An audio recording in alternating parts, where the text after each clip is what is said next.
At 88 years old, Robert Redford's passing left the world stunned. Soon after, his widow, Sibylle Sagars, spoke for the first time about the man she loved. Her words revealed not only the Hollywood legend the world knew, but also the fragile, deeply human soul behind the screen.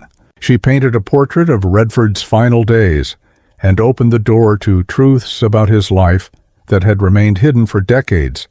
From the very start, Redford's life was marked by hardship. Born Charles Robert Redford Jr. on August 18, 1936, in Santa Monica, California, he was raised in an ordinary working-class family far removed from Hollywood glamour. But even in his boyhood, he was tested in ways that would shape his resilience. At just 11 years old, Redford was diagnosed with polio, one of the most terrifying diseases of the 20th century. Families lived in dread of it. Some children were left permanently paralyzed, others confined to the iron lung, and many never recovered. For young Robert, it began after a swim in the ocean. Suddenly weak, he spent weeks confined to bed, unable to move freely or live like other boys. He was spared the worst, but the memory of that illness never left him. The fear of what might have been became a shadow that followed him throughout life. During his recovery, his mother, Martha, took him to Yosemite National Park. Surrounded by the sheer cliffs, roaring waterfalls, and vast skies, something awakened in him. Nature became more than scenery. It became a sanctuary, a place of healing and awe. Later, he would often say that Yosemite was where he first truly understood the magnificence of the world. But that sense of wonder was soon crushed by tragedy. At 18 years old, Robert lost his mother to septicemia after complications from childbirth. She had already endured the heartbreak of losing twin daughters, and now her own life was cut short. For Robert, the loss was devastating. Martha had been his anchor, the one who believed in him without hesitation. Her death sent him spiraling. He turned to alcohol, lost his baseball scholarship at the University of Colorado, and watched as the steady path ahead of him collapsed. In the early 1950s, Redford's recklessness nearly ended his life again. Driving toward Santa Barbara at 90 mph, he lost control of his car and crashed. He walked away unharmed. But the scare was a reminder of just how fragile life could be. Searching for meaning, he set out for Europe. In Paris, Florence, and other cities, he discovered art, culture, and a different kind of conversation, young people debating politics, fairness, and the direction of their countries. Listening to students argue passionately about the Algerian War, Redford realized how little he understood of his own nation's politics, let alone the world's.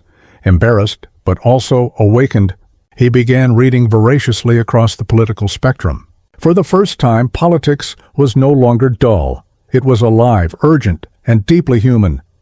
As Redford grew older, success and sorrow seemed to walk side by side. In 1958, he married historian Lola Van Wagenen. Just a year later, in September 1959, they welcomed their first child, Scott. But joy turned to despair when baby Scott died of sudden infant death syndrome only 2 months later. Robert was just 21, Lola only 20. The loss was crushing, and it haunted them for the rest of their lives. Together, they went on to have 3 more children, Shauna, 1960, David James Jamie, 1962, and Amy, 1970. But even within the love of a growing family, the shadow of Scott's absence remained. Jamie, too, faced extraordinary challenges. Born prematurely, he suffered from serious health issues throughout his life.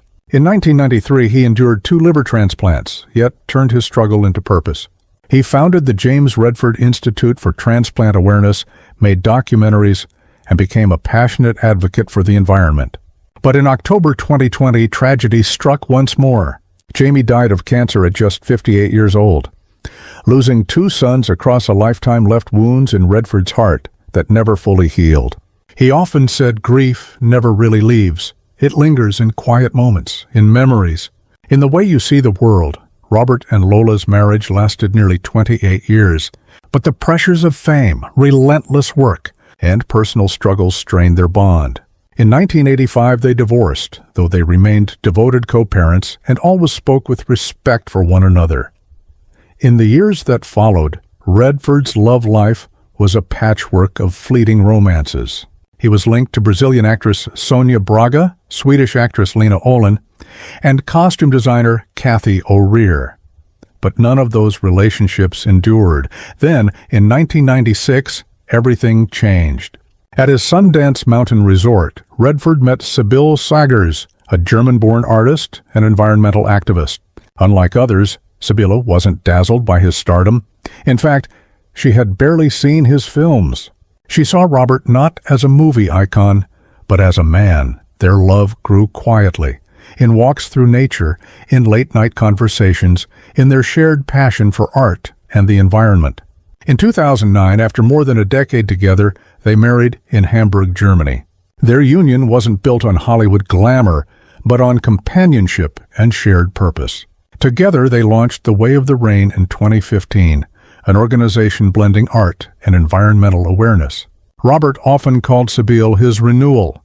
She described him as her greatest blessing. By the 2000s, Redford had nothing left to prove.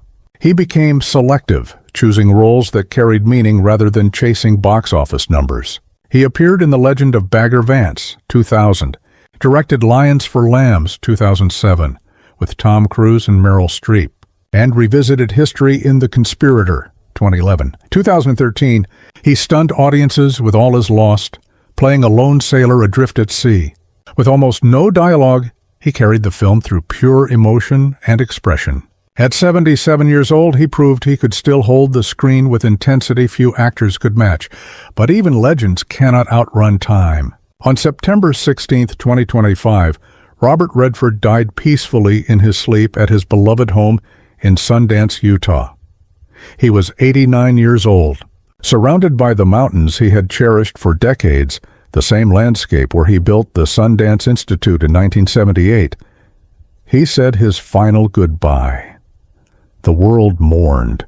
Tributes poured in from Jane Fonda, Meryl Streep, Barbara Streisand, Ron Howard, Mark Ruffalo, Morgan Freeman, Ben Stiller, Jamie Lee Curtis, Hillary Clinton, Stephen King, and so many more.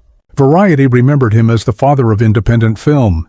The Guardian called him a bridge between classical, Hollywood, and the revolutionary 1970s. France honored him as nothing less than a giant of American culture. Robert Redford was never just a movie star. He was a visionary, an idealist, an environmental warrior, and a believer in truth. His films weren't made simply to entertain. They were crafted to reflect the struggles, triumphs, and contradictions of life itself. For over 50 years, he shaped cinema, opened doors for young filmmakers, and reminded audiences that stories have the power to change the world.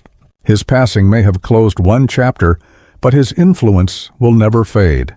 As Sibylle Sagers said, his spirit still lingers in the mountains he loved, in the films he created, and in the countless lives he inspired. Robert Redford may be gone, but his voice, quiet, powerful, and profoundly human, will echo forever.